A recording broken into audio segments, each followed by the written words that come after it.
கண்ணங்களில் ஒரு வான் வண்ணமே கண்டேன் இங்கே மலர்த்தேன் கிண்ணமே.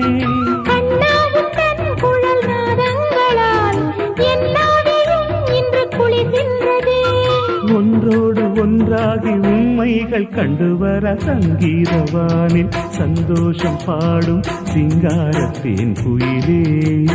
இந்த ஏகாந்த வேளையில் மௌனங்கள் தேடும் என் காதல் பூமையே.